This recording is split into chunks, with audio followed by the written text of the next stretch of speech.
Bismillahir Rahmanir Rahim. Alhamdulillah, wassalatu wassalamu ala Rasulillah wa ala alihi wa sahbihi wa man wala. I begin in the name of Allah, the most beneficent, the most merciful. All praises are due to Allah subhanahu wa ta'ala. Peace, blessings and salutations be upon our noble messenger Muhammad Mustafa sallallahu alayhi wasallam. I have been requested to say a few words regarding the current situation we find ourselves in here in the UK, and give some advice that may be beneficial to you and I, and some tips on how we can be more productive and active during these times. For many of us, this is a very difficult time, a very hard time. It has changed. The emergence of this coronavirus has changed the way we live our lives, the way we communicate, the way we socialize, the way we pass time, the way we work, the way we do business. It has changed everything, and it is very difficult. Just this morning, the deaths in the UK are over 4,000 deaths, and he had a dramatic increase just over the last couple of days. May Allah subhanahu wa ta'ala protect us all. The last week that went by, 4 Muslim senior doctors, after being affected by this disease, sadly passed away. Another female Muslim nurse on the outskirts of Birmingham, Warsaw, just on Friday morning, the 3rd of April, she had also passed away. May Allah subhanahu wa ta'ala grant them all Jannatul Firdaus. Ameen. Inna lillahi wa inna ilayhi raji'un. Also, our sincere condolences go out to all those families all across the world that have lost a loved one in the hands of this coronavirus, in the hands of COVID-19. May Allah subhanahu wa ta'ala protect us from all diseases and keep us and our families protected, and give us the strength to overcome this difficult time. Ameen. Professor John Ashton, he is the former Regional Director of Public Health England. He wrote a very interesting and positive article regarding xenophobia. And he mentions that these 3 senior Muslim doctors that passed away, their ancestry goes to Middle East, Africa and also Asia. So it's a very interesting article to reflect and ponder upon. I do encourage you all to go and have a look and have a read of that article. Very, very interesting. This coronavirus has developed a new sense of community, a new sense of togetherness, and also a new way of exploring ideas. Alhamdulillah. So for my advice is, first and foremost, I would like you all to take seriously this current situation we find ourselves in, and this coronavirus. Just today, this morning after Fajr, I received news. My friend's cousin brother, he is only 30 years old, passed away. And we must take it seriously. We are hearing about cases that not just the elderly and anyone with underlying health conditions are at risk. They are at risk, but it can affect anybody, and anybody can potentially die and not make it. So may Allah subhanahu wa ta'ala protect us all. I would like to say the NHS are doing fantastic work. Without the NHS and without the work we are doing, I can't imagine what situation we would be in. Everyone in the NHS and all the key workers, healthcare professional and non-healthcare professional, our gratitude goes out to you all to help keep Britain moving. Thank you.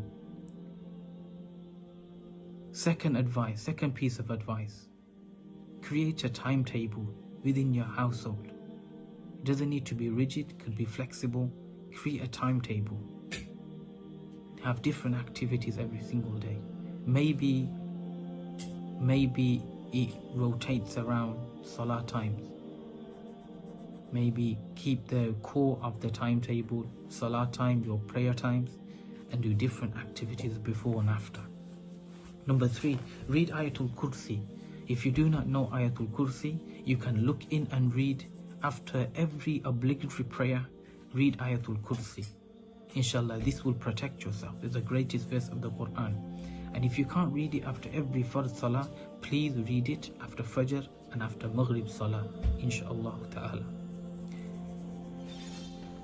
The next point, eat very little. We find ourselves not doing many steps, not burning many calories. Most of us are working from home, most of us are at home self-isolating. So the calories that we normally burn or the steps we normally take are non-existent. So we should eat very little. For the Muslims out there, it's the month of Sha'ban. What a beautiful month we are in. And we know from the history and the life of the Prophet ﷺ, he would excessively fast in the month of Sha'ban in preparation for Ramadan. Allahumma ballighna Ramadan. Oh Allah, let us reach Ramadan in a good state of health and iman. Ameen. So we are able to take this opportunity to fast. We can take this opportunity to fast, and those brothers and sisters that may have missed fast in the previous Ramadan, this is a great opportunity for you to make up those fasts.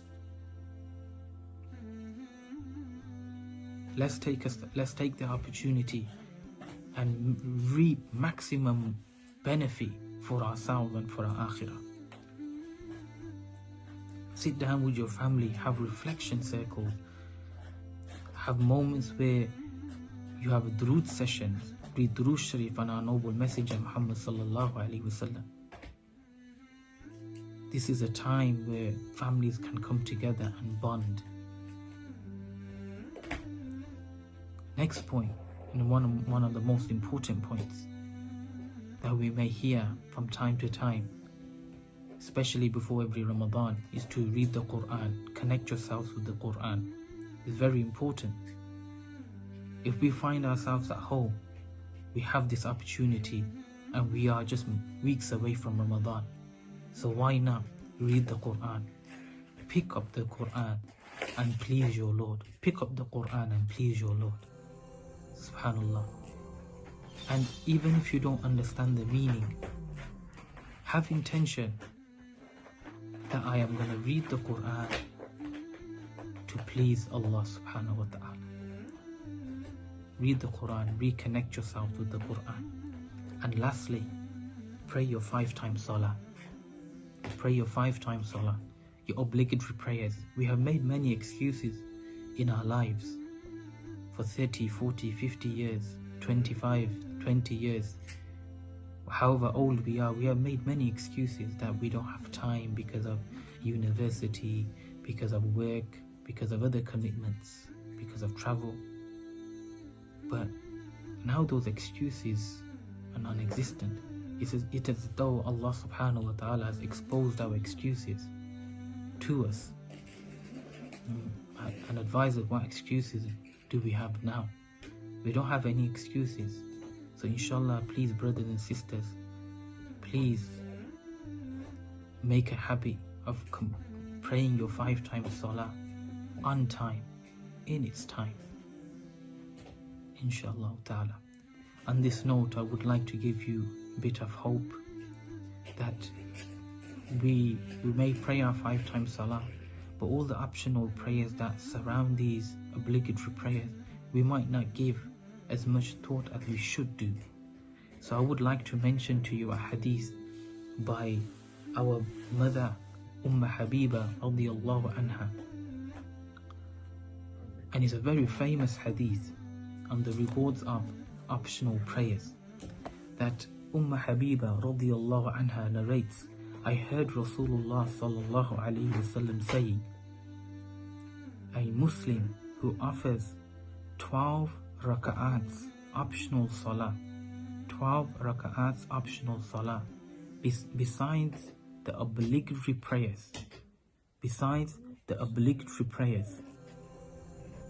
and for the sake of Allah Azza wa Jal, Allah will build for them a house in paradise, or a house will be built for them in paradise.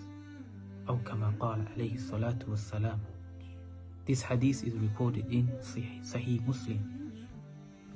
And Habiba radiallahu anha further then says that once I heard the Prophet sallallahu alaihi wasallam say this, I never ever missed any of these rak'ats.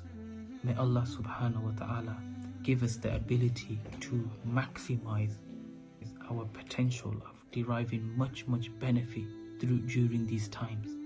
And may Allah subhanahu wa ta'ala give us the ability to worship Allah as He ought to be worshipped. And I pray to Allah subhanahu wa ta'ala lastly to protect us all from all diseases, to protect us from all harm and from all afflictions. وآخر دعوانا أن الحمد لله رب العالمين أشهد أن لا إله إلا الله أستغفرك وأتوب إليك. And remember, stay home, save lives. Assalamu alaikum wa rahmatullahi wa barakatuh.